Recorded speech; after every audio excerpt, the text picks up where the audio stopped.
안녕하십니까.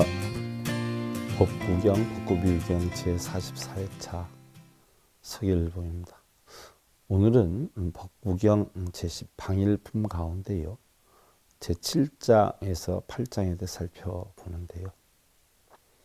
우리 불자님들 대부분 복받기들을 좋아하시죠. 복불가 양이시니요 이위소복 지본이라라고 했어요. 복이라고 하는 것은요, 구한다고 오는 것이 아니고 즐거운 마음을 길러서 복을 부르는 근본을 삼아야 하고요. 화불가피 거살기요 이유나 지방이라. 화라고 하는 것은요, 피하려고 해서 피해지는 것이 아니라 자기 마음속에 나쁜 기운을 버려서 화를 멀리하는 방도를 삼아야 한다라고 했어요.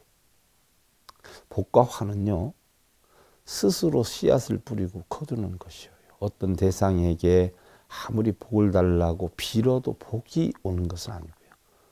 또는 아무리 재앙을 없애게 해달라고 빌어도 결국 헛수고일 뿐이지 재앙은 사라지지 않는다라고 하는 교훈이에요. 임재선사는요, 불수위 위지 수처작추라. 산송장처럼 끌려다니지 말고 가는 곳마다 주인이 되어라 라고 했어요. 어떤 절대자나 신에게 매달려서 갈구하듯이 부처나 보살의 노예가 되지 말고 각자 주인이 되어서 스스로의 의지와 노력으로 만들어 나가라 라고 하셨어요. 이것이 올바른 불교이고요, 올바른 생활의 방법이지요. 우리 인생은요, 한 번도 동일한 순간을 접하지 못하지요. 매 순간마다 변해요. 상황과 기회, 여건, 환경 전부 다른 모습으로 변해가요. 성공이 나태와 방심을 만드는 가면요, 실패가 인생의 큰 스승이 되기도 하지요. 부처님께서는요, 방일품 제7장 8장에서요 막탐 막고쟁이요 영막 기욕하기라. 사심 불방이요 가히 획대하니라. 탐하지 말고 다툼을 좋아하지 말고 탐욕의 즐거움을 누리지 마라. 마음을 숙고해서 방일하지 않으면 크게 안락함을 얻을 수 있으리라 라고 하셨는데요. 이것은 탐내고 성내고 어리석음을 좋아하지 말고 탐욕의 쾌락을 누리지 말고 마음을 고요히 다스려서 지혜를 깨우치게 되면 탐진치 삼독에서 벗어나서 크게 평안함을 얻을 수 있으리라는 내용이고요. 방일 여자금이요 능각 지위현이라. 이승 지혜각이요 거위 위지가 아니라 명지 관어우요 비어 산여진이라. 만일 방일하였더라도 스스로 잘 금지하고 능히 방일함을 물리친다면 현인이 되리라.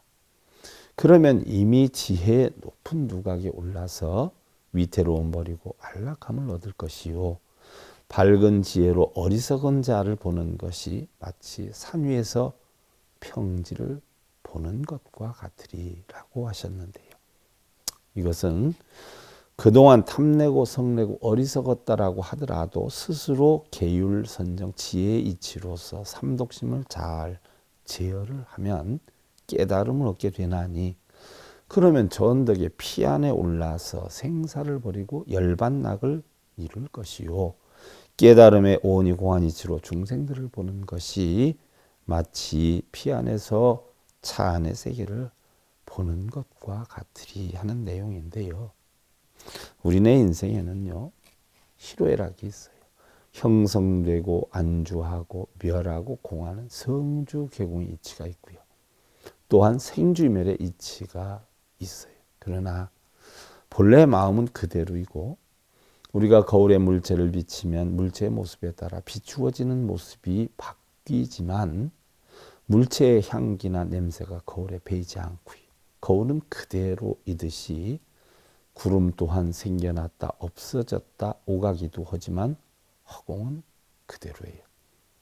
우리의 육신은요, 태어나고 죽는 생사가 있지만 인연 따라 화합이 되고 또 분해도 되는 것이기에 변하는 것일 뿐이지 생사는 없는 것이고요.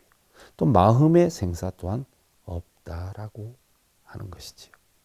그래서 행복과 불행이 따로 있는 것이 아니고요. 극락과 지옥이 따로 있는 것이 아니고 은인과 원수가 따로 있는 것이 아니라 모두가 마음의 장난일 뿐이다라고 하는 것인데요.